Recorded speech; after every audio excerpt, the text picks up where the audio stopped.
Saya menyederhanakan itu menjadi perangkat pembelajaran untuk OBE. Nah, perangkat pembelajaran itu apa saja, termasuk sampai ke portofolio tadi. Nah, mungkin bisa jadi pemikiran kita bersama sebenarnya kalau menurut dosen itu dirasa kok memberatkan, harus begini, harus begini. Nah, kita bisa pikirkan gimana caranya supaya mempermudah pekerjaan kita gitu. Sebenarnya orang IT itu tugasnya kan membuat sesuatu jadi efisien, efektif gitu kan. Biar mudah itu kerjaan kita, tidak terlalu banyak yang harus kita kerjakan, apalagi kalau mengerjakannya sendiri-sendiri gitu ya.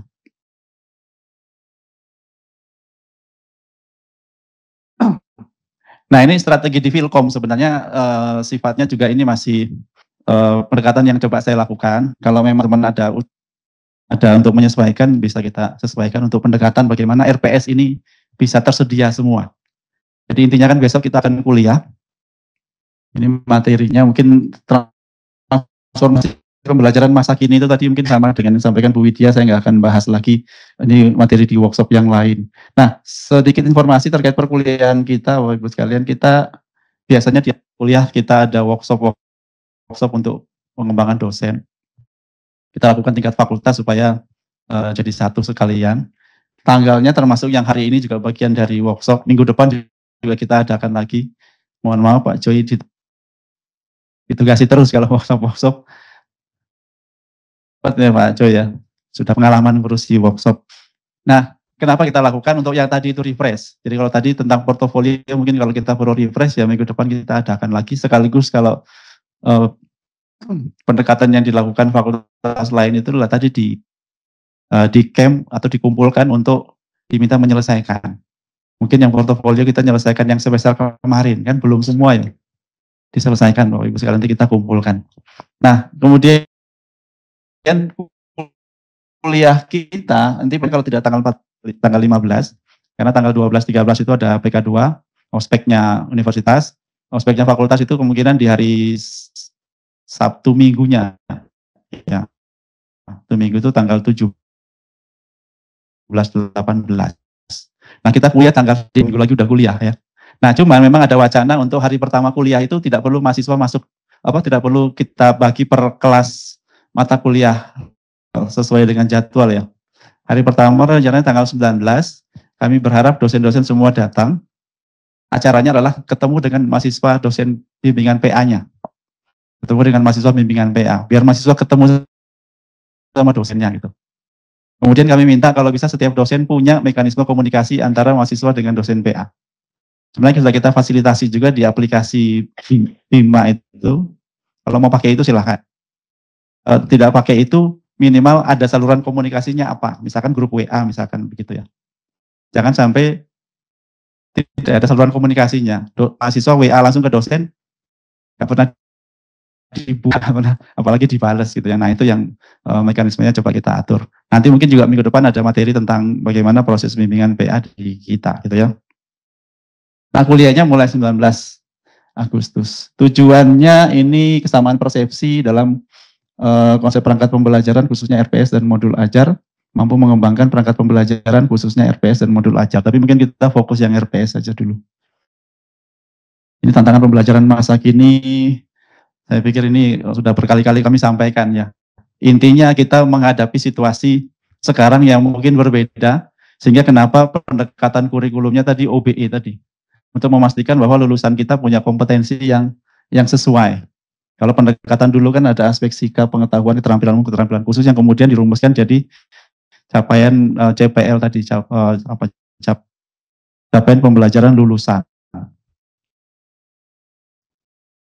Tapi kita juga berhadapan dengan problemnya ini generasi Z. Saya udah sering ulang-ulang slide-nya ini ya, generasi Z itu kondisinya begini. Yang intinya kalau kita dari sisi dosen tidak ada, dari dosen dan sistem kita ya, sistem pembelajaran kita tidak ada inovasi untuk menyesuaikan atau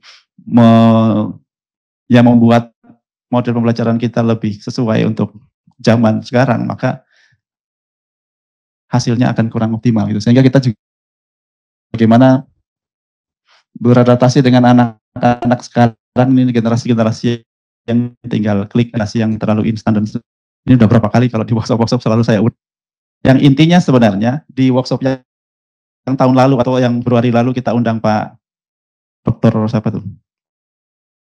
yang dari Semarang itu ya. Ya, Pak Hendy ya. Intinya itu kita mau menyampaikan bahwa di generasi mahasiswa sekarang, khususnya generasi Z mahasiswa kita itu, kalau dosen itu tidak bisa membuat pembelajaran yang menarik di pemahaman mahasiswa, maka apa yang itu tidak masuk semua ke kepalanya mahasiswa. Nah, bagaimana kemudian kita sebagai dosen bisa membuat pembelajaran kita menjadi menarik di sisi mahasiswa?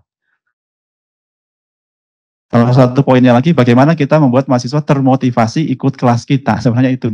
Kalau kita tidak bisa membuat mereka termotivasi, tidak bisa membuat menarik apa yang kita sampaikan di kelas, itu satu semester mereka ngikutinnya juga tidak masuk ke kepalanya.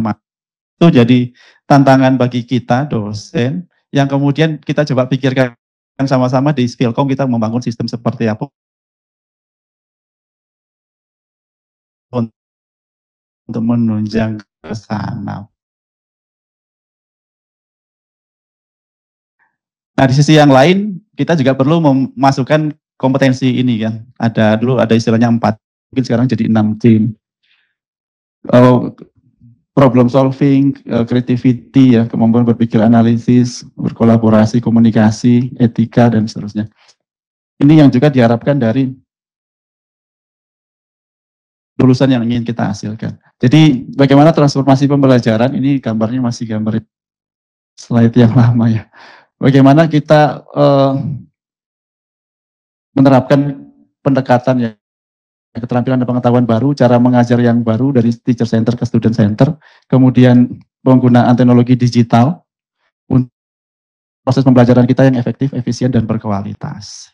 Arahnya ke sana Bapak Ibu sekalian. Ini mungkin nanti agak panjang kalau ke sini. Salah satu kita memanfaatkan teknologi khususnya learning management system ya. Tapi hari ini karena kita fokusnya di RPS, saya melanjut yang disampaikan Prof. Widya tadi. Ini kita dipaksa oleh kementerian. Jadi di satu sisi sebenarnya ada hal yang sisi positif yang dipaksakan oleh kementerian adalah tadi menggeser ke student center learning tadi. Ada karena bagaimana dosen-dosen itu lebih bisa mendorong keaktifan dari mahasiswa. Ada beberapa IKU yang kita ditarget untuk kurikulum. Terkait penyusunan kurikulum tadi juga sudah sempat disampaikan Prof. Widya bahwa intinya kita menggunakan pendekatan OBE yang itu diatur di dokumen kurikulum. Ada bukunya 2 ini ya, bahkan buku dari Dikti terakhir 2024. Coba kalau dicermati lagi yang 2024 ada beberapa update sebenarnya, tapi teman-teman kurikulumnya sudah jadi. Jadi kalau kita balik lagi agak nambah-nambah kerjaan. Tapi intinya sebenarnya terkait dengan bagaimana kita menerapkan soal ada literasi baru, revolusi industri, kemudian MBKM ya, kemudian juga ada hal-hal yang lain. Nah, salah satunya yang kemudian kita coba concern di Philcom adalah mengatur yang nomor 6, pengalaman belajar atau learning experience. Ini yang selama ini mungkin kalau dari pendekatan pembelajaran tradisional kita tidak terlalu fokus ke situ, akan kita coba dorong juga di pengalaman belajar, learning experience. Sama yang kalau kaitannya dengan materi hal ini adalah yang nomor 10, 11, 12, merancang pembelajaran dan menyusun RPS, kemudian menyusun instrumen penilaian dan mengembangkan bahan ajar dan perangkat pembelajaran lainnya. Jadi sebagai bagian dari kurikulum itu sebenarnya kita mendefinisikan pengalaman belajarnya mahasiswa. Jadi mahasiswa itu untuk bisa mendapatkan kompetensi yang di mata kuliah ini, cara belajarnya harus bagaimana, pengalaman belajarnya harus bagaimana. Dia harus kita kasih model belajar seperti apa gitu. Nah itu kemudian tidak bisa dengan model dosen ceramah di depan kelas saja gitu. Jadi tidak cuma dalam bentuk dosen ceramah di depan kelas saja. Learning experience-nya bagaimana? Mungkin tadi ada studi kasus, ada project-nya, atau ada seperti apa. Nah itu yang perlu kita improve. Tapi nanti secara lebih detail mungkin kita akan bikin sesi-sesi untuk membahas itu secara lebih masing-masing gitu ya. Ini kita lihat secara umum dulu. Kemudian learning experience, kemudian kaitannya juga dengan bagaimana kita merancang RPS, dan juga tidak kalah penting menyusun instrumen penilaiannya. Jadi sebenarnya di RPS itu sudah jelas kita merancang juga nanti akan dikasih tugas apa. Mahasiswa itu dikasih tugas apa, tugasnya harus ngapain. Dan bagaimana kita menilainya. Oh, dia akan dinilai sekian, dinilai bagus kalau dia memenuhi kriteria-kriteria ini. Itu harus detail. Dan sebenarnya mahasiswa sekarang, kalau kita RPS-nya jelas, kita kriterianya jelas, mereka itu juga tahu gimana caranya dapat nilai A, begitu. Dengan mengikuti instruksi yang kita berikan. Tapi kalau tidak pernah diberitahu, di RPS-nya nggak ada gitu. Tahu-tahu kita kasih tugas, tahu-tahu kita kasih soal dan sebagainya, ya mereka juga tidak terlalu siap. Tapi kalau kita siapkan dengan baik, insya Allah juga hasilnya akan lebih optimal. Begitu ya. Nah, kaitannya dengan ini kemudian bagaimana kita menyusun RPS. Nah, ini tadi saya sampaikan pengalaman belajar juga yang terabaikan. Sehingga saya sampaikan ke Kaprodi sebenarnya ketika menyusun kurikulum, sebaiknya Prodi juga menentukan learning experience di setiap mata kuliah. Mata kuliah ini cocoknya belajar dengan pendekatan apa. Kalau mungkin belum dapat gambaran ya didiskusikan oleh tim pengampu di mata kuliah itu. Nanti kita ada istilah tim pengelola sama tim pengampu mata kuliah. Kemudian juga, nah itu juga dalam rangka kaitannya dengan yang disampaikan Prof. Widya tadi, bagaimana profil lulusan itu dalam bentuk satu jahitan baju yang jadi satu ya, tadi gambarnya bagus. Karena selama ini kalau mata kuliah dikasih dosen ngajar masing-masing, satunya bikin kerah, satunya bikin lengan, satunya bikin bagian tangan dan sebagainya, itu ketika digabungkan bajunya jadi compang-camping gitu ya. Nah, bagaimana itu bisa jadi satu baju yang bagus kalau kita desainnya jadi satu. Nah, ini untuk mendorong ke sana kemudian kita di Philcom menerapkan ini semua gitu ya. Ada blended learning, student centered learning, outcome based education, pembelajaran partisipatif dan kolaboratif berbasis proyek dan studi kasus. Nah, ini yang kita coba dorong di Philcom supaya menjadi satu sistem yang makin lama makin kita sempurnakan begitu ya. Sama-sama kita belajar untuk penyempurnaan proses belajar yang harapannya lulusan kita berkualitas. Ini tadi RPS sudah dibahas. Nah, di RPS itu ada spesifik itu ya, pengalaman belajar mahasiswa gitu. Jadi untuk bisa mendapatkan kompetensi dari mata kuliah itu, pengalaman belajarnya harus dengan cara seperti apa itu harus kita pikirkan gitu ya. Dan didefinisikan di dalam RPS. Nah, menurut SNDikti juga di dalam RPS itu juga termasuk ada rencana tugas mahasiswa, rencana asesmen dan evaluasi, dan rubrik dan portofolio. Ini kan konsep ideal dari kementerian ya, dalam sistem kurikulumnya. Nah, yang kita bahas kan RPS. Nah, di Philcom sudah sejak beberapa tahun terakhir kita mendorong adanya rencana tugas mahasiswa itu dalam bentuk lembar kerja. Jadi kan sudah kita minta RPS itu dilengkapi dengan lembar kerja. Kalau yang dari template-nya UB tadi itu kan hanya masih contoh tugasnya. Nah, di kita kan sudah lebih detail spesifik lembar kerja. Minggu ke-1 mahasiswa tuh ngapain? Minggu kedua mahasiswanya ngapain? Minggu ketiga mahasiswanya ngapain? Nah, itu harus dipikirkan Bapak Ibu sekalian. Makanya kenapa ini kita kasih duluan, karena setelah ini nanti kita akan bikin kelompok dosen untuk memikirkan bagaimana menyusun RPS-nya itu. Mungkin sudah dibuat juga oleh Prodi ya, tapi kita coba di-improve lagi terutama yang rencana tugasnya, rencana assessment-nya. Kemudian nanti sampai ke rubrik dan portofolio. Jadi rubriknya itu bagaimana kita menilainya Bapak Ibu sekalian ya. Ini yang perlu kita ini. Karena kalau selama ini bikin RPS, bahan kajian, CPL, CPMK itu sepertinya sudah cukup paham lah. Kemudian pertemuan mingguan nanti diajarin apa itu.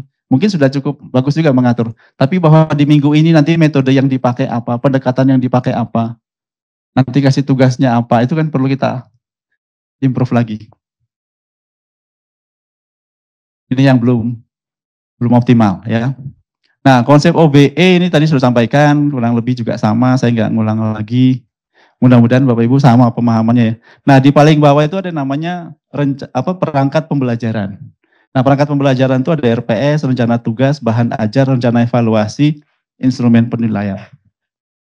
Nah, ini yang maksud kita bahwa setiap mata kuliah punya perangkat pembelajaran yang sudah kita siapkan di awal semester, kira-kira begitu. Jadi dosen itu nanti besok ngajar, tanggal 19, tanggal 20 Agustus mulai ngajar itu sudah punya perangkat pembelajaran yang sudah disiapkan. Ya minimal RPS sambil modul ajarnya, bahan ajarnya kita persiapkan juga. Oke, ini ya. Nah, kemudian ini dari buku kurikulum, saya skip aja pentingnya RPS, OBE. Ini soal gini-gini ya, teori aja. Nah, target pembelajaran OBE adalah proses pembelajaran yang sistematis dan terukur guna menjamin keberhasilan mahasiswa. Jadi tadi sampaikan Bu Widya tadi depan-depan itu kan arahnya ke sana. Kenapa harus OBE? Karena OBE untuk memastikan mahasiswa kita punya kompetensi yang diharapkan dari profil lulusannya gitu. Dan bagaimana itu bisa terukur. Nah, perangkat pembelajaran OBE ini kalau kita dengan pendekatan input, proses, output, dan outcome. Input itu kita mulai dari kurikulum sudah dikerjakan oleh masing-masing prodi, di dalam kurikulum ada CPL-nya, CPL ini kemudian kita mapping ke mata kuliah kemudian kita turunkan ada RPS, dalam RPS kita mendefinisikan CPMK-nya. Kemudian proses pembelajaran kita menggunakan RPS sebagai acuan, kita membuat modul ajar, kenapa kemudian modul ajar ini wajib ya. Jadi misalkan kita mewajibkan penggunaan Brown sekarang, bukan sebagai tempat Bapak Ibu naruh materi file kuliah, bukan, tapi modul ajar. Nah, modul ajar itu ada strateginya, ada rencana yang kita bangun di situ gitu. Nanti mungkin materi tentang modul ajarnya minggu depan aja kita pelatihan lagi ya. Minimal nanti kita coba susun ininya dulu, RPS. Nah, kemudian itu yang dipakai dalam perkuliahan. Kemudian outputnya adalah dengan kita menggunakan RPS dan ada lembar kerja tadi, kemudian kita melakukan assessment dan evaluasi yang kita kemudian bisa ukur, bisa lihat di portofolio kelas. Nanti outcome-nya adalah ketercapaian CPL lulusan. Nah, ini yang kemudian konsep perencanaan pelaksanaan evaluasi ini yang berbasis pada perangkat pembelajaran yang kita sudah desain tadi. Nah, intinya kita di tahap perencanaan dulu bagaimana menyiapkan RPS, termasuk menyiapkan lembar kerja dan menyiapkan modul ajar. Satu-satu lah kita coba lihat ya. Kemudian nanti pelaksanaannya pembelajaran berbasis LMS, bisa kelas kolaboratif dan seterusnya. Dan terutama assessment yang sesuai dengan CPMK untuk bisa mengukur. Dan nanti ada evaluasi hasil belajar dan portofolio kelas. Ini tadi perangkat pembelajaran sehingga setiap mata kuliah diwajibkan mempunyai RPS, dilengkapi dengan lembar kerja mahasiswa. Kemudian ada modul pembelajaran blended-nya. Blended itu artinya dosen tatap muka tetap jalan seperti biasa sesuai jadwal, tapi juga memfasilitasi modul ajar secara online. Jadi bukan untuk menggantikan kehadiran dosen di kelas. Jadi dosen tetap masuk, tapi modul ajarnya ada, gitu ya. Kemudian penugasan dan evaluasi berbasis studi kasus atau proyek, tidak harus semua mata kuliah ya, tetapi ada mekanisme penugasan dan evaluasi yang terstruktur dan pembuatan portofolio kelas. Ini proses siklusnya sama dengan yang tadi, persiapan, pelaksanaan, evaluasi, sampai kepada portofolio. Kemudian, nah RPS, masuk ke RPS, ini sebagian sudah disampaikan oleh Bu Widya tadi, saya mungkin fokus ke bagaimana kita, strategi kita untuk mencapai ini gitu ya. Nah mungkin yang perlu dicermati juga menyusun ininya ya, apa namanya, kata-kata atau kalimat dalam CPMK-nya. Mungkin tadi sudah sempat disinggung juga. Jadi kalau kita menggunakan taksonomi Bloom, ada C1 sampai C6, itu sebenarnya juga ternyata ada levelnya, bukan level ya, ada kategorinya. Kalau arahnya kepada pengetahuan faktual, maka dia C1 sampai C6-nya itu apa? Kata kuncinya.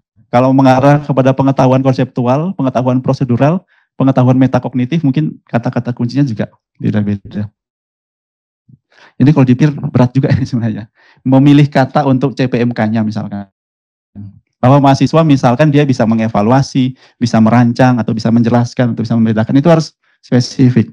Sehingga ketika kita mendefinisikan CPMK misalkan, mahasiswa mampu menerapkan metode ini dalam melakukan perhitungan ini misalkan.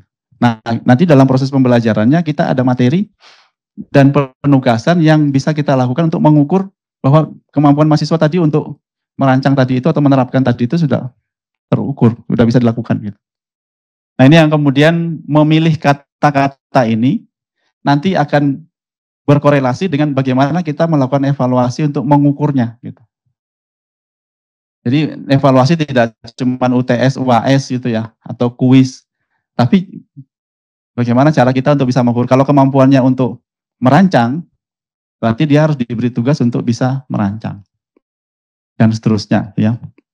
Ini kata-kata kuncinya ada di sini. Mampu menjelaskan, mampu mengembangkan, mampu memilih dan menetapkan, mampu mengolah data, mampu merumuskan permasalahan dan seterusnya. Ini contohnya dari mata kuliah MedPen kalau nggak salah ya. CPMK-nya mampu menjelaskan dan menerapkan desain penelitian, teknik pengumpulan data, dan teknik analisis. Kalau dia kemampuannya menjelaskan, berarti kita harus bisa gimana mengukurnya menjelaskan. Atau menerapkan, berarti bagaimana kita bisa mengukur dia menerapkan.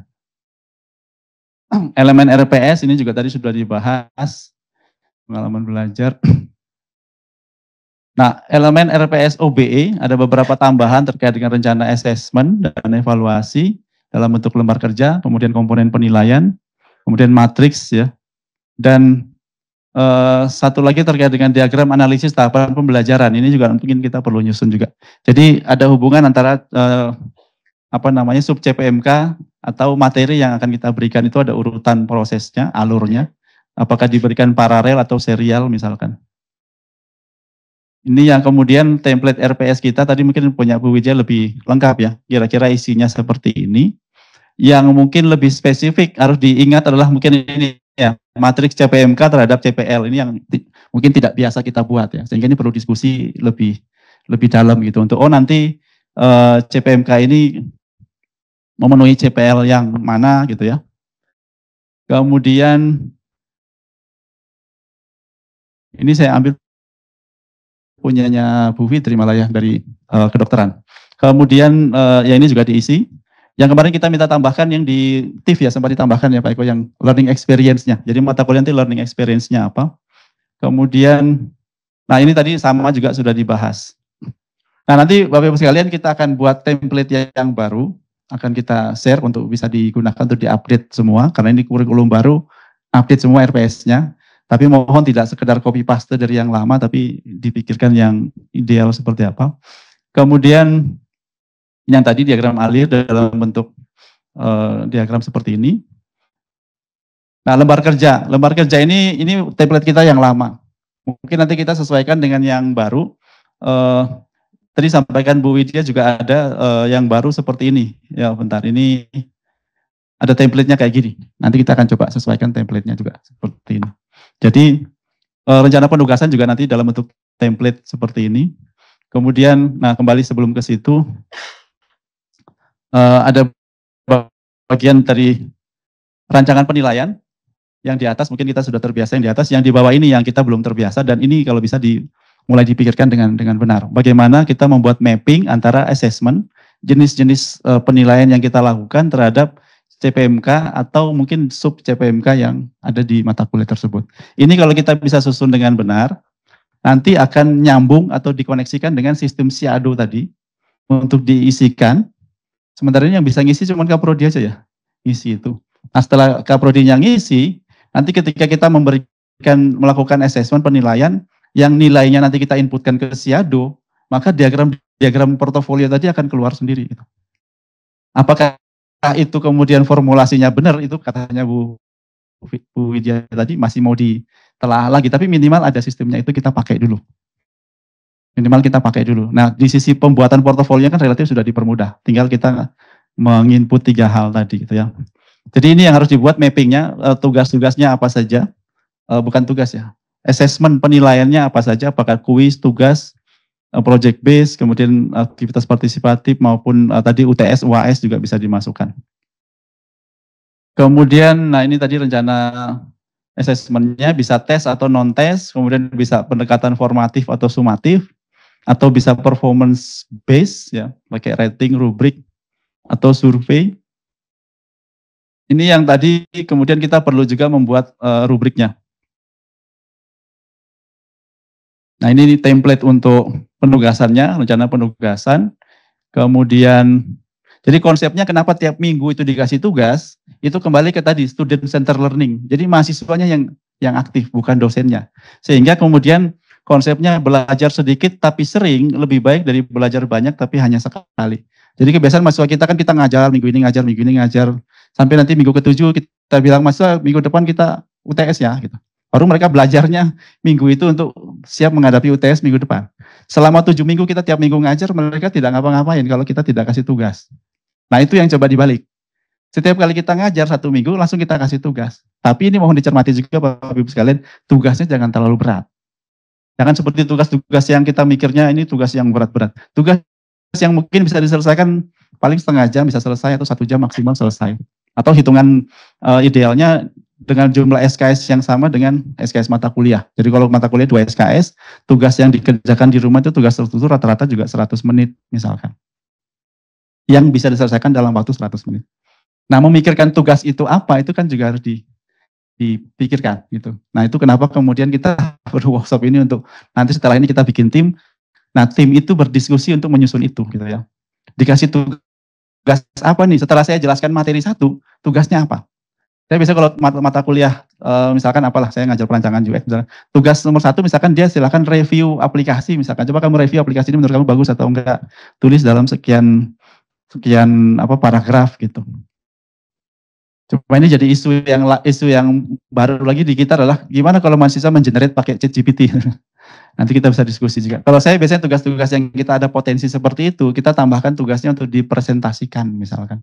Kalau dia presentasikan minimal dia ngomong gitu ya. Meskipun dia dapatkan tulisannya dari tempat-tempat yang dia bisa generate gitu. Oke, nah ini konsepnya adalah bagaimana mahasiswa lebih aktif belajar di setiap minggu dari materi yang kita berikan. Intinya itu. Jadi dengan tugas itu membuat mereka mengulang lagi materinya. Kemudian ditunjukkan ke kita. Enggak harus tugas yang berat-berat, tugas sederhana aja. Misalkan kamu baca ini, setelah baca kamu buat review singkat 2 menit, diupload di sini misalkan begitu. Itu juga sudah bagian dari penugasan yang bisa kita lakukan secara rutin. Ini tadi lembar kerjanya kita, mungkin nanti kita sesuaikan formatnya. Intinya dalamnya ada tujuan tugas, ada sub CPMK, judul tugas, pengerjaan, bentuk tugas, deskripsi, bentuk dan format luaran, waktu pengerjaan, metode pengumpulan, indikator dan kriteria penilaian, termasuk bobot dan referensi. Kurang lebih itu isinya. Tapi nanti kita secara template, mungkin kita sesuaikan dengan template-nya UB tadi. Nah, rubrik penilaian juga ini yang kita mungkin perlu membiasakan ya. Mungkin kalau teman-teman biasa yang ngisi oleh dosen pembimbing MBKM ya, Bu Intan sering pakai rubrik itu. Ya itu contohnya seperti itu. Itu bisa kita implementasi juga di LMS Brown. Jadi sudah ada rubriknya. Misalkan kalau dia ada kriteria penilaian 1, 2, 3, 4, 5 misalkan, yang masing-masing itu diberi bobot, bisa kita beri bobot dan ada ininya, scoringnya. Kita tinggal menilai 1 sampai 5. Misalkan menurut kita originalitas gagasan itu kita beri skor 1 sampai 5 kira-kira berapa. Nanti bisa dibikin kriterianya, dia kasih 5 kalau apa, dia dikasih 4 kalau apa, dikasih 3 kalau apa. Nah itu lebih mudah. Bahkan di kelas yang lain yang saya pernah lihat, mungkin di dosen fakultas lain, bisa juga penilaiannya itu dari teman sekelas. Jadi yang nilai ini nggak cuma dari dosennya aja. Coba temanmu menilai sendiri gitu. Kamu coba menilai, misalkan kalau kita mau ngecek keaktifan dalam kelompok, misalkan ya, bikin rubrik penilaiannya, yang kemudian teman itu dia menilai temannya yang lain gitu. Sehingga dia bisa tahu dia bisa melaporkan ke kita dengan penilaian itu, ini teman ini aktif nggak di kelompok misalkan. Nah model-model seperti itu perlu kita siapkan dan kita informasikan melalui RPS dan kita terapkan dalam LMS. Ini kalau pakai LMS Bapak Ibu sekalian, lebih mempermudah kita, nggak rumit. Yang kita belum terbiasa, kalau saya ngamati, termasuk saya juga belum terbiasa adalah bagaimana setiap tugas itu tiap minggu langsung dikoreksi. Ya enggak? Mestinya biasanya kita kalau habis UAS itu baru ada nilainya, Pak mohon maaf saya nilainya belum selesai, saya besok aja ya gitu. Loh kok belum selesai, yang koreksinya belum selesai. Lang koreksinya setelah UAS baru, kan nilai UAS kan udah keluar semua langsung ya. Yang kemarin-kemarin belum koreksi, loh kemarin-kemarin kan sudah tugasnya dari minggu pertama, minggu kedua belum dikoreksi di minggu terakhir. Nah itu yang mungkin kita belum terbiasa ya. Nah kalau pakai LMS kan sebenarnya kalau model rubrik itu juga cepat sih. Meskipun yang menilai MBKM kalau nggak diingatkan Bu Intan juga kita juga nggak segera ngisi nilai gitu. Nah mungkin bagaimana membiasakan langsung mengoreksi itu yang perlu kita coba kondisikan. Jadi perlu untuk mendefinisikan rubrik. Nah sebenarnya ini juga nanti mungkin minta tolong Pak Eko udah ini ya. Udah keluar ya. Ada tim kecil yang Pak Eko ini, maksudnya Pak Eko Setiawan yang timnya buku panduan itu ya. Kita juga nyusun buku panduan. Nah, itu mendefinisikan rubrik-rubrik yang sering kita gunakan di Filkom. Kita standarisasi aja. Kalau penilaian presentasi begini rubriknya. Dinilai dari apa. Kalau penilaian menulis esai rubriknya begini. Kalau penilaian project rubriknya begini. Jadi teman-teman dosen tinggal pakai aja, tidak harus membuat masing-masing gitu. Nah, contohnya ini ada penilaian substansi, penilaian sikap, dan seterusnya. Kalau di akreditasi itu ditanya, apakah penilaiannya holistik misalnya gitu ya. Holistik itu apa tuh? Menilai semua aspek gitu. Ada aspek sikapnya, aspek substansinya, aspek kognitif, dan seterusnya. Nah, ini rubrik LMS yang dari MBKM ya, punya Bu Intan, saya capture ini buat contoh bagaimana kita ketika menilai mahasiswa, kalau rubriknya sudah spesifik, ini akan sangat mempermudah dosennya untuk menilai gitu. Nah, yang perlu kita bikin kan di awalnya bagaimana. Ini ada beberapa template, bisa buat referensi. Kemudian, nah strateginya ini yang di Filkom yang kita coba susun, ada pendekatan yang namanya dosen pengelola. Ini yang coba kita bangun sistemnya di Filkom ya. Kita orang IT harus membiasakan pakai sistem, pakai rule lah kira-kira gitu. Belum sampai ke metode-metode cerdas ini, masih metode-metode rule based aja lah. Satu, bahwa setiap mata kuliah itu perlu ada dosen pengelola. Kenapa perlu ada dosen pengelola? Supaya ada kelompok dosen yang secara kontinu mengelola mata kuliah. Yang kita khawatirkan adalah mata kuliah ini diampu oleh dosen tertentu. Dosen itu kemudian misalkan memodifikasi RPS dan sebagainya. Semester depan yang ngajar ganti lagi dosen yang baru. Dosen yang baru akan membuat lagi RPS yang baru gitu. Yang beda dengan yang kemarin. Nah, untuk menjaga kontinuitas ini dan menjaga yang tadi disampaikan Prof. Widya, bagaimana profil itu bisa nyambung satu dengan yang lain, harus ada pengelola. Yang pengelola ini nanti akan kita tetapkan berlaku kalau bisa satu periode kurikulum. Kalaupun nanti di tengah jalan mau ganti, ya nggak apa-apa kita ganti. Atau kita update gitu ya orangnya. Tapi secara konsep, satu mata kuliah, misalkan ada pengelolanya 4 atau 5 dosen, itu berlaku selama kurikulum itu berada 4 tahun itu gitu. Orangnya jangan berubah. Biar keilmuan yang ada di situ tetap di-handle oleh dosen yang sama. Nah, nanti pengampunya, ada istilah pengampu, sehingga ini dosen pengelola juga berperan memastikan bahwa materinya relevan dan up to date. Jadi kalau bisa dosennya juga paham di luar sana sudah ada perkembangan apa sehingga dimasukkan ke RPS-nya. Jadi tugas-tugasnya meliputi pengembangan kurikulum dalam artian tadi kaitannya dengan CPL, CPMK tadi, pemilihan topik dan materi, kemudian menetapkan standar kompetensi dicapai, termasuk yang tadi mungkin menentukan CPK yang bisa ini, bisa itu, dan seterusnya. Dan kemudian menyesuaikan juga dengan perkembangan ilmu pengetahuan dan kebutuhan industri. Bersifat lebih permanen ditetapkan per periode kurikulum. Namanya dosen pengelola. Kemudian ada lagi istilahnya dosen pengampu. Nah, selama ini Bapak Ibu ketika ditugasi mengajar itu namanya dosen pengampu. Yang hanya mengajar mata kuliah itu di semester itu. Gitu. Bisa jadi orangnya sama, dosen pengelola sama dosen pengampu. Tapi bisa juga beda gitu. Karena kan yang mengajar mungkin bisa lebih banyak. Nah, dosen pengampu ini lebih spesifik untuk bagaimana menyampaikan materi kuliah di kelas, gitu kan. Dengan RPS yang disusun bersama-sama dengan tim pengelola tadi. Bersifat temporer ditetapkan per semester. Kemudian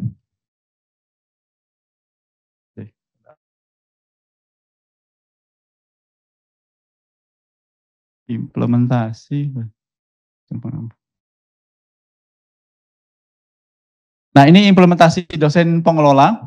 Jadi dosen pengelola direkomendasikan oleh KPS, Ketua Program Studi. Kami sudah mendapatkan nama-nama yang direkomendasikan oleh Ketua Program Studi. Kemudian nanti akan dibahas dulu dengan departemen untuk kemudian ditetapkan melalui SKDK. Jadi mata kuliah ini pengelolanya siapa saja, sudah diusulkan oleh Kaprodi. Kita minta verifikasi dari departemen yang kemudian nanti ditetapkan oleh dekan. Dan harapannya ada koordinasi juga dengan laboratorium untuk memastikan bahwa dosen-dosen yang terlibat di situ dalam kelompok keilmuan yang sama. Artinya kelompok keilmuan yang relevan dengan mata kuliah tersebut, gitu, supaya tidak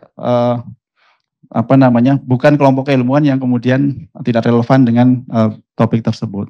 Nah, isinya pengelola ini terdiri dari 1 orang koordinator dan juga merangkap anggotanya sekitar 2-5 dosen. Kemudian implementasi dosen pengampu, ini tadi yang dosen ini akan ditugaskan dengan SKD-kan juga untuk mengajar. Jadi kalau pengampu lebih ke mengajar. Di dalam dosen pengampu itu juga ada koordinator pengampunya dan tim pengampu yang terdiri dari semua dosen yang mengajar mata kuliah tersebut. Bisa jadi tadi ininya orangnya sama gitu ya, tapi secara tugas itu berbeda. Atau tugasnya nanti ada hal juga yang bisa disamakan. Kemudian, kemudian kita menyebutnya ini dosen pelaksana mata kuliah. Ini yang konsep ini perlu kita diskusikan. Jadi supaya RPS itu tidak menjadi tanggung jawab pengelola saja atau pengampu saja, kita bikin yang namanya tim pelaksana mata kuliah. Ini yang kemudian bisa ditugaskan per semester.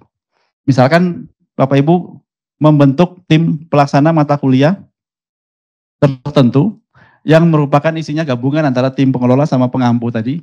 Tim pengampu kami sudah dapat juga dari Sekdep untuk penjadwalan, nanti dikumpulkan jadi satu begitu ya. Kemudian itu yang tugasnya menyelesaikan RPS. Kalau pengelola tadi itu menjaga isinya RPS, isinya nanti dikasih tugas apa gitu. Tapi nyusunnya sebagai RPS yang lengkap dengan lembar kerja dan sebagainya bukan tanggung jawabnya tim pengelola gitu. Tim pengelola bertanggung jawab terhadap substansi isinya. Tapi menyelesaikan RPS-nya itu tim ini, yang isinya ada pengelola, ada pengampu gitu ya. Sama-sama. Nah ini yang kemudian bisa kita beri surat tugas yang kemudian ada skema remun tertentu misalkan. Mengerjakan RPS itu remunnya 750.000. Mengerjakan modul ajar itu remunnya 5 juta rupiah. Tapi saya belum ngomong Pak Wiwit, ini kalau kita semua mata kuliah kita kasih, boleh nggak? Gitu. Jadi bikin modul ajar dengan Bron misalkan ya, lengkap itu ada remunnya 5 juta rupiah. Ada SBM-nya aturannya. Nah kalau ada timnya masing-masing, tim pelaksana mata kuliah A gitu. Isinya 6 orang misalkan, menyelesaikan modul ajar. Bisa sebenarnya di remunnya itu ada gitu. Tapi nanti skemanya seperti apa kita coba. Ini. Artinya dengan tim ini yang bisa ada surat tugas khusus untuk menyelesaikan apakah RPS, apakah modul ajar atau modul praktikum. Ini sendiri-sendiri ya. Menyelesaikan RPS sendiri, menyelesaikan modul ajar sendiri, menyelesaikan modul praktikum sendiri. Yang kita belum, ini juga modul praktikum nih, mohon nanti Kak Prodi juga mengingatkan untuk mulai mengerjakan modul praktikum. Karena praktikumnya kan baru semua ini. Mata kuliahnya baru. Jangan menggunakan modul yang sama dengan yang kemarin-kemarin, yaitu masih banyak yang harus kita update. Nah, strategi penyusunannya, jadi kita RPS disusun oleh tim pelaksana mata kuliah semester. Setiap mata kuliah membentuk tim pelaksana yang terdiri dari pengelola dan pengampu. Koordinator tim membuat grup WA untuk koordinasi. Pengajuan surat tugas penyusunan RPS diajukan dalam bulan Agustus. Waktu penyusunan 2 minggu ini, Bapak Ibu sekalian. Jadi ini mungkin sebagai pengantar saja sebelum kita nanti mulai bekerja. Kalau sesuai dengan rundown-nya tadi, teman-teman siang sudah diminta bekerja. Mungkin dalam prakteknya tidak langsung diminta bekerja seperti itu. Kita akan mapping dulu nama-nama dosennya. Kemudian yang namanya ada di situ sebagai koordinator, mulai membuat grupnya. Nah, informasi link grupnya itu yang kita coba collect, kita kumpulkan dan kita distribusi untuk setiap dosen. Silakan kalau Bapak Ibu masuk dalam kelompok pengampu atau masuk dalam kelompok pengelola mata kuliah tertentu, silakan join grupnya. Nah di grup itu yang kita minta silakan berdiskusi di bawah koordinatornya untuk kemudian membuat RPS-nya. Nanti RPS dibuat atas nama tim itu. Kalau tim pengelola bertanggung jawab untuk menjaga isinya, itu ya. Listnya ada di sini. Nanti mungkin slide-nya bisa di-share ya Pak Joy ya. Nah, Bapak Ibu sekalian dari konsep strategi ini mungkin ada diskusi atau ada pertanyaan, silahkan. Jadi intinya bagaimana model OBE tadi bisa terselenggara di Philco. Selama ini memang itu bisa dilakukan sendiri oleh departemen atau prodi. Tapi kita coba organize prosesnya, sistemnya supaya terkoordinir jadi satu di tingkat fakultas secara sistem. Nanti substansinya bisa di tingkat departemen bisa mengelola sendiri untuk RPS-nya. Dan ini karena asumsi kita adalah RPS baru semua, boleh mengajukan surat tugas pembuatan RPS. Kalau sesuai SBM itu 750.000 ya. Tapi saya nggak tahu itu per dosen atau per satu RPS. Itu coba dilihat. Tapi artinya kita bisa mengajukan secara khusus gitu. Dengan asumsi bahwa ini RPS-nya baru semua. Nah, karena baru, sekalian gitu dibikin yang lengkap. Silakan mungkin kalau ada pertanyaan dulu Bapak Ibu sekalian, sebelum saya lanjut sedikit. Ini modul pembelajaran nanti. Baik Bapak Ibu, jika ada yang ingin ditanyakan atau didiskusikan, mungkin bisa terkait dengan dosen pengelola dan dosen pengampu gitu. Jadi dosen pengelola tadi tiap semester sama dosennya, gitu. Orangnya itu aja. Tapi dosen pengampu tiap semester atau tiap ini bisa beda-beda yang mengampu gitu. Semester ini ikut ngajar ini, semester depan nggak ikut lagi. Tapi dia bisa sebagai pengelola di situ. Nah, yang perlu kita pikirkan juga bahwa antar mata kuliah ini juga ada diskusi, tidak sendiri-sendiri juga gitu. Makanya tadi dalam keilmuan yang sama gitu. Mata kuliah terkait dengan jaringan komputer misalkan ada di prodi A, B, C, D, di mana beda prodi tapi tetap pembahasannya jadi satu. Supaya bahwa apa yang kita ajarkan tentang jaringan komputer di Filkom itu ya sama semua. Masa mata kuliahnya sama, tiap prodi beda-beda isinya gitu kan. Jadi bukan apa keinginan dosennya gitu untuk ngajar apa, tapi bagian dari diskusi di kelompok apa namanya pengelolanya. Termasuk yang misalkan mata kuliah pemrograman dasar gitu ya, kita perlu membahas ulang karena ada perubahan jumlah SKS, perubahan skenario untuk apa yang akan diajarkan itu tidak sama persis dengan yang kita pakai di kurikulum yang lama misalkan. Nah ini kan perlu ada yang mengawal ya, tidak kemudian ketika diserahkan ke dosen, oh saya biasanya ngajar ini begini kok gitu. Ya Bu Indri mungkin ada pertanyaan.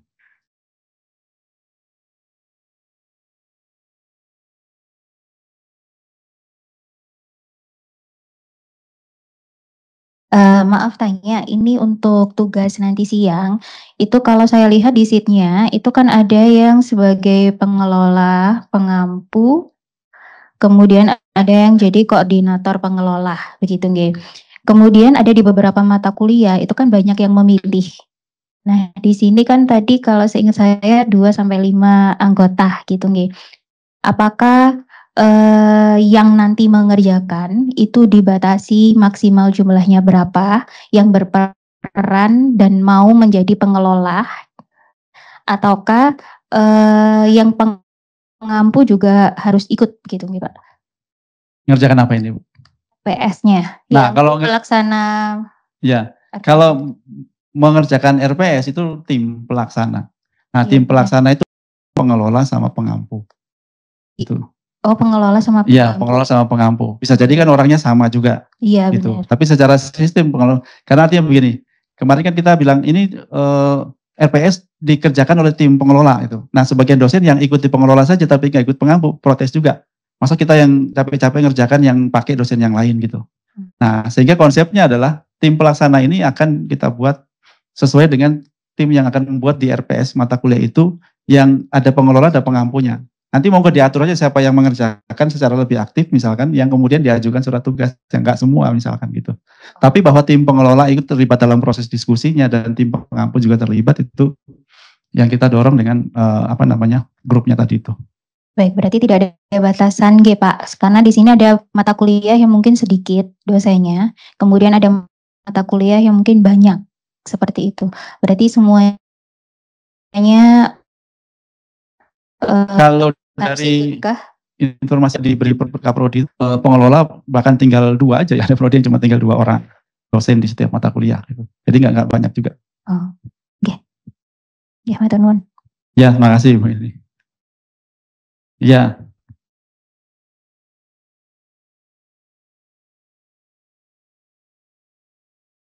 Pertanyaan dari Pak Aswin, setiap mata kuliah membentuk pengelola dan pelaksana. Maksudnya setiap MK ini siapa saja? Atau SK-nya sudah keluar atau? Ya di link yang tadi itu. Di linknya ini sudah ada, tapi memang belum semua prodi memasukkan. Makanya saya tadi nanyakan ke teman-teman Kaprodi mohon diupdate. Yang prodi TIP sudah ada, prodi Tekom juga sudah ada, S2 sudah ada, sehingga saya PTI sudah ada, yang belum ada TI sama SI. Mohon segera diupdate. Kalau mungkin dosennya sudah punya, apakah prodinya sudah punya, mohon diupdate di situ. Tapi ini sementara ya, nanti ditelaah lagi oleh departemen untuk kemudian kalau oke final ini, nanti akan kita dorong untuk ada SK dekan. Tapi yang di SK-kan itu nanti ada tim. Jadi gini, SK dekan untuk tim pengelola yang berlaku sepanjang kurikulum, ada SK penugasan mengajar itu yang pengelola. Jadi pengelola itu nggak ada SK tim pengelola gitu, bukan. Tapi pengelola itu akan, pengampu ya. Pengampu itu masuk ke SK mengajar. Gitu. Jadi tidak ada SK pengampu, nggak ada. Tuh. Nah, yang SK pengelola tadi itu lebih kepada tim yang nanti menyelesaikan RPS. Bisa dipahami ya, kita ulangi lagi. Jadi ada surat SK dekan terkait dengan tim pengelola mata kuliah. Itu kelompok dosen yang mengelola mata kuliah secara sepanjang kurikulum. Yang itu relatif permanen dalam 4 tahun. Kalaupun tengah jalan kita update, nggak usah. Tapi itu SK dekan untuk tim pengelola mata kuliah, setiap mata kuliah. Nah nanti ada lagi yang tim pengampu tadi, itu tidak ada SK khusus untuk tim pengampu gitu enggak. Tapi yang adalah surat tugas penugasan mata kuliah atau SK mengajar. SK mengajar itu tim pengampu, SK mengajar. Dan ada lagi tadi tim pengelola, tim pelaksana. Nah pelaksana ini yang kemudian nanti ada surat tugas misalkan ini membuat RPS, tim pelaksananya dosennya ini. Membuat RPS mata kuliah, tim pelaksananya dosennya ini. Nah itu kelompok dosen itu yang bekerja menyelesaikan RPS. Orang-orangnya gabungan dari pelaksana sama pengelola. Bisa jadi ada yang nggak ikut ngerjakan, ya sudah kalau nggak ikut ngerjakan nggak usah dimasukkan di dalam tim. Dalam pengajuan surat tugasnya gitu maksudnya. Tapi kalau ikut tim diskusi silakan, tapi ikut ngerjakan itu nanti bisa kita lihat. Jadi maksudnya biar kontribusinya ada, kemudian dapat rewardnya sesuai gitu ya. Jangan sampai cuma pasang nama doang, tapi nggak ngerjakan. Itu mungkin ada pertanyaan teman-teman. Mungkin ada pertanyaan lagi? Ini harapannya RPS yang lengkap. Sekaligus dengan tadi rencana tugas, ya, lembar kerja itu, dan rubrik dan sebagainya. Nah untuk rubrik, kita coba buat nanti di tingkat fakultas, distandarisasi aja. Kalau penilaian presentasi begini, penilaian ini begini, nanti tinggal dipakai saja gitu, supaya ada standarisasi. Tapi bahwa nanti ini ada penilaian presentasi, ini ada penilaian proyek, ini ada penilaian tugas seperti apa, itu masing-masing mata kuliah. Tapi kalau menilai presentasi kemudian pakai rubriknya ini. Kalau menilai proyek, rubriknya begini. Kalau sudah diatur begitu kan lebih enak daripada bingung sendiri-sendiri kan gitu. Kalau ada yang mau buatkan juga nggak apa-apa sih. Baik, mungkin ada lagi pertanyaan. Silakan Bapak Ibu. Jelas ya. Jadi tugasnya nanti siang itu adalah melihat di list yang tadi itu, sebagai koordinator bisa inisiatif untuk, ini pakai koordinator pengelola aja dulu yang buat ya. Karena pengampu yang ada di list itu, belum ada jaminan ikut mengajar. Karena penjadwalan sudah disusun juga. Jadi yang kita tugasi untuk membuat grup WA sementara adalah koordinator tim pengelola. Jadi Bapak Ibu bisa lihat di list ini tadi, di sini, yang sebagai koordinator pengelola mata kuliah, mohon bisa membuat grup WA-nya untuk koordinasi pengelolaan mata kuliah. Kalau sudah ada yang lama mungkin bisa pakai yang lama. Nanti kita buat formnya untuk ngisi datanya, nanti mohon dibantu Pak Joy buat form untuk pendataan tadi pendataan grup WA untuk mata kuliah, pengelola mata kuliah tadi. Yang nanti informasi link grup WA itu akan kita share lagi ke teman-teman dosen untuk bisa silakan join ke situ. Kalau namanya ikut di dalam pengelola atau pengampu silakan join di situ. Nah minimal grup itu dipakai untuk koordinasi bagaimana menyusun RPS. Nah ketika RPS-nya dibuat dan akan dikumpulkan, akan di surat tugaskan, itu perlu diperjelas nanti timnya siapa. Itu yang kemudian kita sebut dengan tim ini tadi, apa namanya? Tim pelaksana. Jadi yang di surat tugas itu yang tim pelaksana. Kira-kira begitu ya Bapak Ibu sekalian. Yang bisa jadi orangnya ya muter-muter di situ aja. Dengan harapan kita tadi ini sampai sebelum kuliah dimulai di awal semester RPS-nya sudah selesai rencana tugas. Pak Rinto mungkin mau nanya, silakan.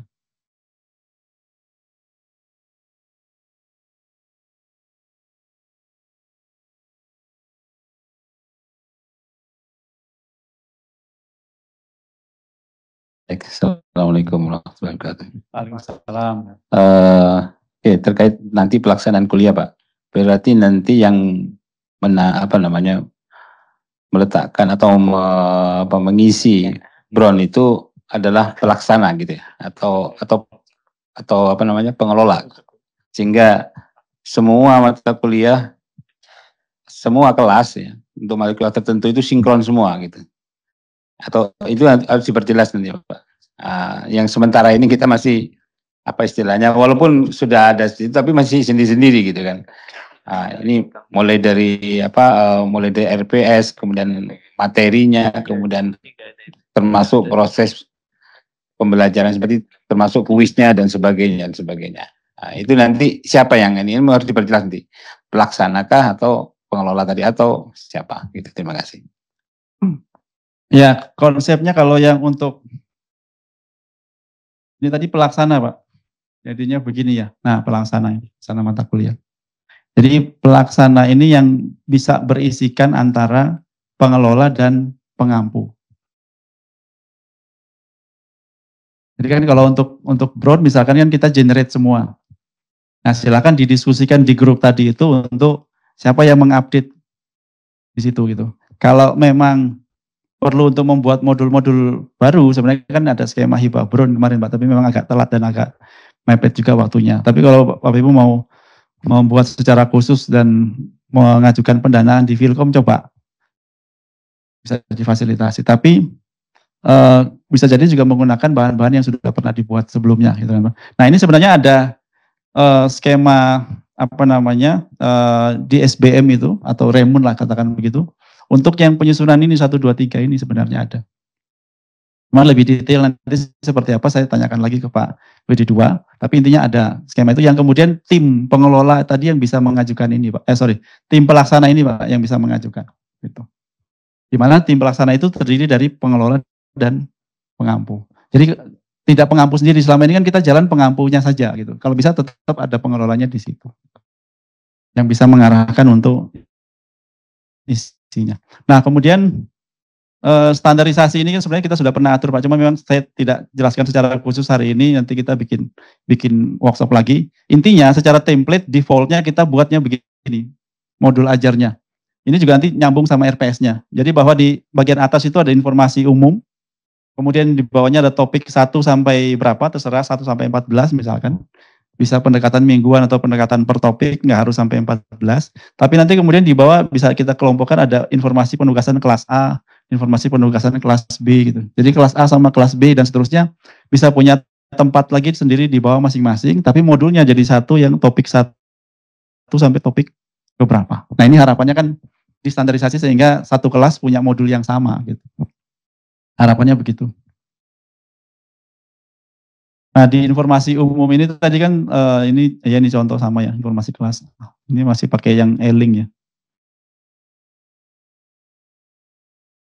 Nanti kita workshop sendiri lagi. Nah, informasi umumnya tadi yang ini Pak. Informasi umumnya ini. Ada judul mata kuliah dan seterusnya. Sebenarnya proses pembuatan brown itu kalau di remunkan khusus kayaknya ada Pak sebenarnya itu. Tapi nanti saya lihat, karena sebenarnya hibah brownnya UB kemarin pengumumannya mendadak dan alokasinya tidak banyak, malah dialokasikan ke tingkat prodi sebenarnya. Jadi memang ada prodi yang mengusulkan sekaligus sudah 5 mata kuliah di situ. Prodi yang disiapkan untuk membuka kelas PJJ tahun depan yang bisa mengajukan. Tapi dosen juga bisa mengajukan. Bu Faiz kemarin jadi ngajukan ya? Yang brown. Terakhir soalnya kemarin. Tapi di Filkom sebenarnya nanti kita lihat lah, masih bisa nggak kita ngajukan sendiri gitu ya. Meskipun mungkin nilainya tidak sebesar yang dari universitas. Baik, mungkin itu Bapak Ibu sekalian. Bisa dipahami ini? Ada keberatan mungkin.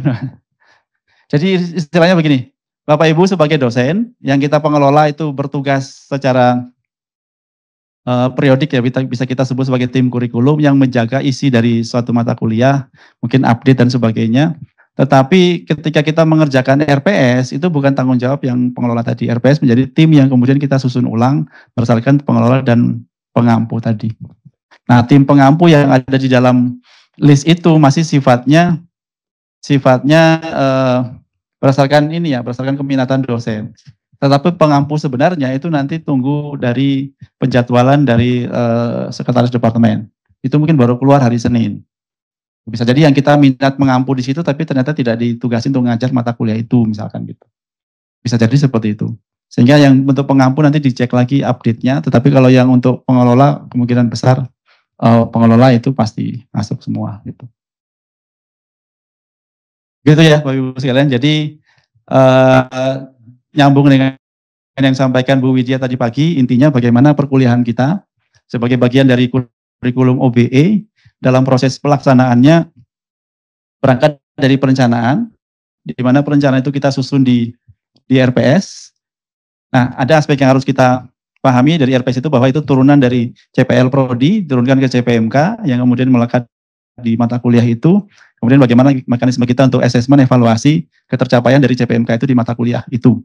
Sehingga RPS-nya harus disusun dengan pendekatan yang benar supaya bisa mengukur ketercapaian itu. Jadi sebenarnya Bapak Ibu kalau kita menerapkan OBE ini, kalau kelas kita banyak yang tidak lulus, sebenarnya itu jadi pertanyaan buat dosennya gitu. Ini dosennya bisa ngajar apa enggak? Kalau banyak yang tidak lulus gitu. Justru kalau dengan OBE itu targetnya adalah semakin banyak yang lulus, bahkan lulus semua gitu. Gimana caranya? Ya bukan berarti kita kasih nilai lulus semua, tapi bagaimana mekanisme evaluasi kita bisa mengukur mereka sudah tercapai atau belum. Kalau belum, ya kita treatment supaya tercapai.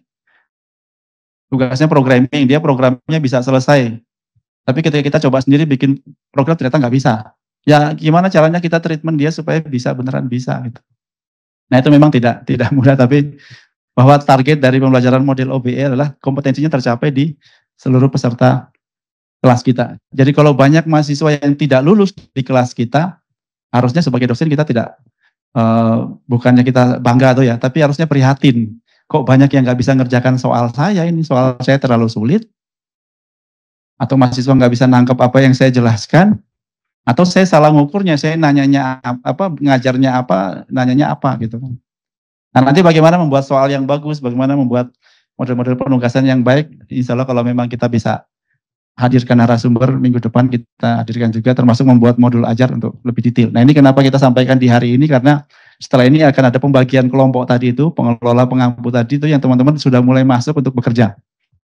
RPS-nya masih ditarget 2 minggu lagi, jadi nggak ditarget besok selesai, enggak. 2 minggu lagi, cuman kita mulai workshop ini supaya membuka dulu pemahaman kita bersama dan membagi tim. Nah dalam 2 minggu ini, dalam 1 minggu ini tim diskusi gitu, kira-kira mau update lagi apa nih materi kita nih, referensi perlu diupdate, bahan kuliah perlu diupdate, dan sebagainya, baru kemudian tim menyelesaikan RPS-nya di minggu depan, yang penugasan tersendiri lagi untuk tim tadi, tim pelaksana tadi. Gitu ya kira-kira Bapak Ibu sekalian. Jadi siang mungkin nggak harus ini ya, nggak harus bekerja langsung untuk RPS, cuman memang di rundown kita masukkan, karena dikasih makan siang untuk sekaligus ngerjakan sampai siang. Tapi mungkin secara materi cukup, dan tugas teman-teman adalah coba dicek yang sebagai pengelola mata kuliah untuk membuat grup. Bikin grup di WA aja ya, kita sementara pakai WA dulu ya. Atau ada usulan pakai platform yang lain untuk komunikasi yang lebih efektif gitu, efisien. Pakai Slack atau pakai Discord atau apa gitu, Telegram atau pakai ini aja ya, pakai WA aja ya. Di WA tuh bisa bikin ini kok, apa, community atau apa tuh. Nah itu bisa, nanti kita kumpulkan di situ aja community ininya, community mata kuliahnya. Baik demikian, kalau tidak ada pertanyaan bisa kita akhiri. Terima kasih perhatiannya teman-teman, dari saya mungkin cukup. Saya akhiri, selamat siang, assalamualaikum warahmatullahi wabarakatuh.